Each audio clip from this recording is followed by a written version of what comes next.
श्री राधे। जय जय श्री राधे भक्तजनों। कल हमने आपको राजा परीक्षित का चरित्र सुनाया था। आज हम आपको व्यास जी और श्री सुखदेव जी का चरित्र सुनाएंगे। जब राजा परीक्षित गंगा तट पर बड़े बड़े ऋषि महर्षियों के साथ बैठे हुए थे, उसी समय सुखदेव जी ने वहां उपस्थित होकर यह श्रीमद् भगवत कथा सबको सुनाई। श्री सुखदेव जी बड़े योगी, समदर्शी और संसार के माया जाल से दूर रहने वाले हैं। सुखदेव जी श्री वेद व्यास जी के पुत्र थे। सुखदेव जी माता के गर्भ में 12 वर्ष तक रहे। जब पिता वेद व्यास जी ने उन्हें बाहर आने को कहा, तब सुखदेव जी ने कहा कि पृथ्वी पर भगवान हरि की माया है जो जीव के विवेक को हर लेती है। मैं तब तक बाहर नहीं आऊँगा जब तक भगवान मुझे खुद आश्वासन न दे कि मुझे उनकी माया नहीं व्यापेगी। तब वेद व्यास जी ने भगवान का आह्वान किया और भगवान प्रकट हो गए और सुखदेव जी को कहा, बेटा बाहर आ जाओ, तुम्हें मेरी माया नहीं व्यापेगी। तब सुखदेव जी महाराज पूरे 12 साल बाद अपनी माता के गर्भ से बाहर निकले और पैदा होते ही वन की ओर दौड़ लगा दी, जिस पर वेद व्यास जी अपने पुत्र के पीछे दौड़े। उस समय कुछ स्त्रियां एक जलाशय में नंग स्नान कर रही थी। वो स्त्रियां नंगे श्री सुखदेव जी को देखकर तो वहीं खड़ी की खड़ी रह गई, परंतु वेद व्यास जी को देखकर उन्होंने वस्त्र पहन लिए। इस पर वेद व्यास जी ने स्त्रियों से इसका कारण पूछा। तब उन स्त्रियों ने उत्तर दिया कि सुखदेव जी की दृष्टि में तो स्त्री और पुरुष का कोई भेद नहीं है, परंतु आपकी दृष्टि में अभी भी भेद बना हुआ है।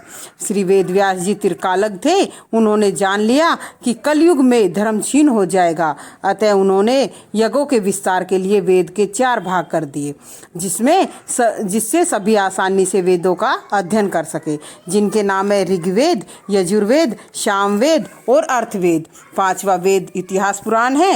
हे सोनक जी, श्री व्यास जी ने ऐसे अपूर्व ग्रंथ की रचना की, किंतु फिर भी उनके हृदय को संतोष नहीं हुआ। जब व्यास जी इस प्रकार दुखी हो रहे थे, उसी क्षण सरस्वती के तट पर नारद जी पधारे। तब व्यास जी ने नारद जी से प्रार्थना की कि आप ब्रह्मा के पुत्र हैं, अतः मेरे दुख को दूर करने की कृपा करें।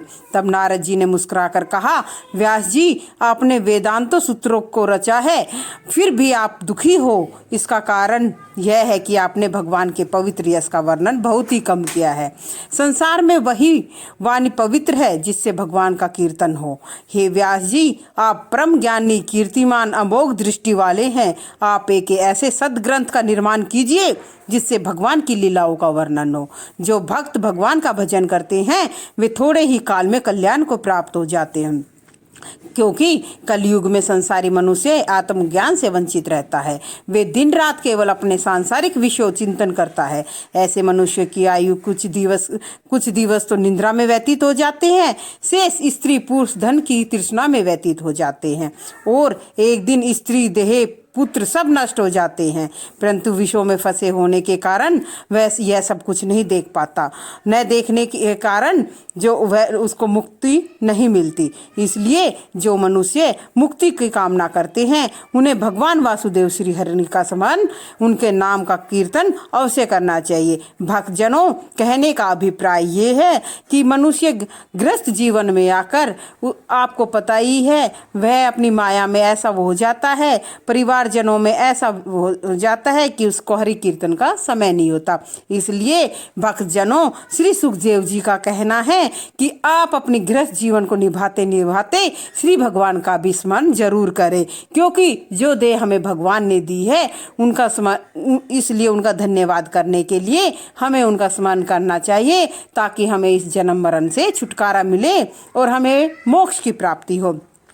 इसलिए वेद व्यास जी ने श्रीमद् भगवत को रचा, ताकि कलयुग के सभी लोग भगवान की भक्ति प्राप्त कर सके। जो मनुष्य श्रीमद् भगवत को श्रद्धा पूर्वक स्मरण करते हैं, उन्हें वासुदेव भगवान श्री हरि नारायण के चरणों में निष्काम भक्ति प्राप्त होती है, और कामी, योगी, निष्काम सभी भगवान के नाम का कीर्तन करने से अभिष्ट कामना की प्राप्ति होती है। यदि इस पूरे जीवन में एक घड़ी मात्र भी भक्ति की जाए तो वह क्षण सबसे उत्तम है। भक्तजनों, प्रभु ये नहीं कह रहे कि आप 24 घंटे मेरा भजन कीर्तन करो। प्रभु तो सिर्फ ये कह रहे हैं, हे मनुष्य, तू एक घड़ी ही मेरे को सत्य मन से स्मरण कर, जिससे मैं आपको सहज रूप से मिल जाऊंगा। जब देवासुर संग्राम में राजा खुटव्यंग ने देवताओं की सहायता की तो देवताओं ने उसे वरदान मांगने को कहा। तब चतुर राजा ने प्रश्न किया कि जीवन कितना शेष बचा है। तब देवताओं ने 4 घड़ी जीवन शेष बताया।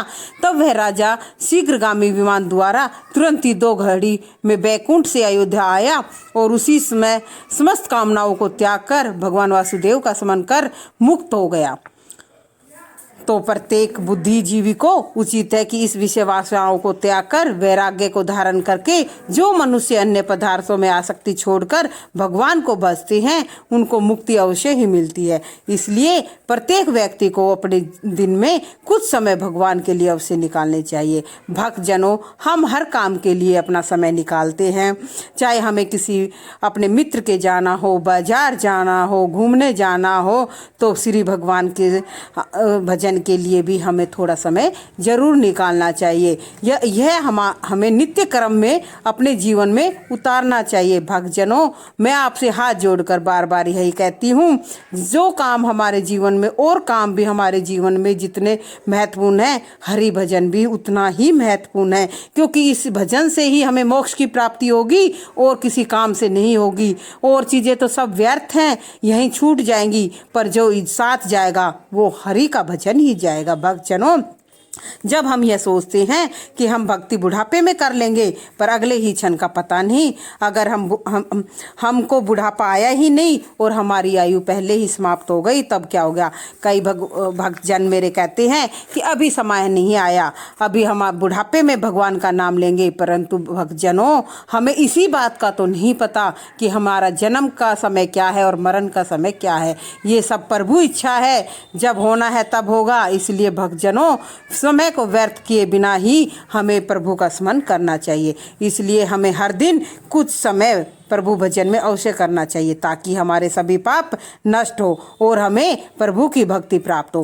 कहते हैं, राम नाम लियो नहीं क्यों ना हर से हेत, सोनर यूं ही जाएंगे मूली को सो खेत।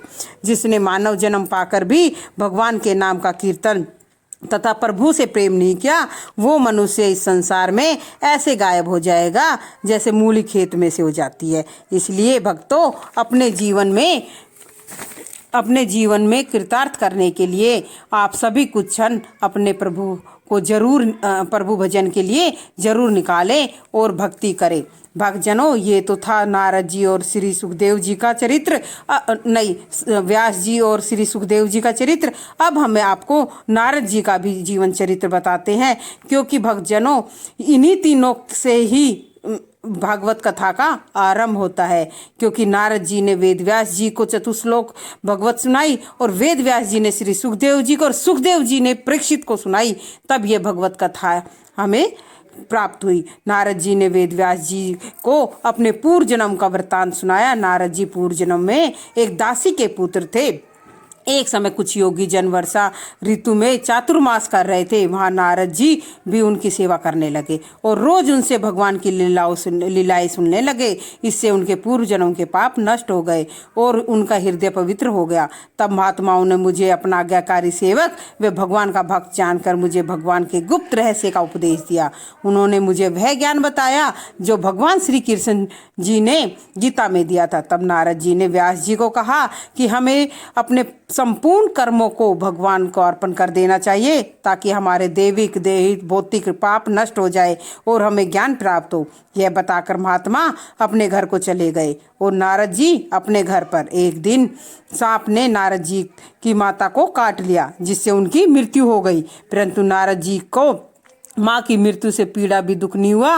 भगवत इच्छा समझकर वो उत्तराखंड की ओर चल दिए। वहाँ पर एक सघन वन में एक पीपल के वृक्ष के नीचे आसन लगाकर भगवान का ध्यान करने लगे और उन महात्माओं ने बताया था। तब नारद जी को भगवान के प्रति प्रेम लगा। भक्ति तो पहले से ही थी, इसलिए भगवान की कृपा मिली और भगवान के दर्शन हुए। तब नारद जी आनंद विभोर हो गए और नेत्रों में आंसू गिरने लगे।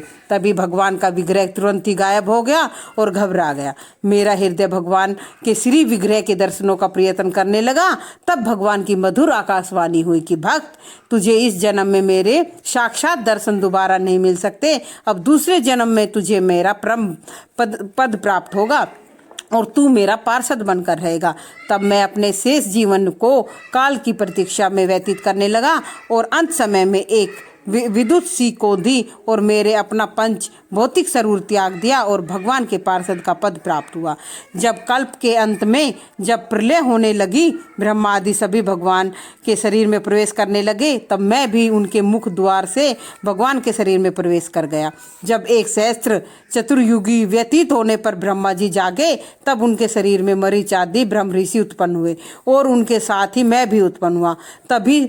तभी से मैं भगवत कृपा से संपूर्ण लोकों का विचरण करता हूँ। हे व्यास जी, यह मेरा पूर्ण अनुभव है कि भगवान चरित्र का गायन और तथा कीर्तन ही संसार सागर को पार कराने की नौका है।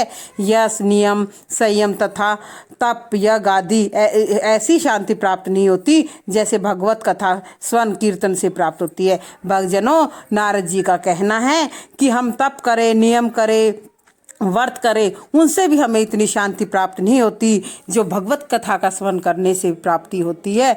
तो भक्तजनों, आपसे अनुरोध है, मैं रोज आपको कथा में यही कहती हूँ, आप अपने जीवन में एक बार भगवत गीता का मूल पाठ जरूर सुने और नित्य 5, 10, 15 मिनट जितना संभव हो सके आप भगवान को अपने जीवन के कुछ क्षण जरूर दीजिए, जिससे हमें अपने मोक्ष की प्राप्ति का मार्ग मिल सके। तो इसी के साथ श्री राधे, श्री राधे, श्री राधे।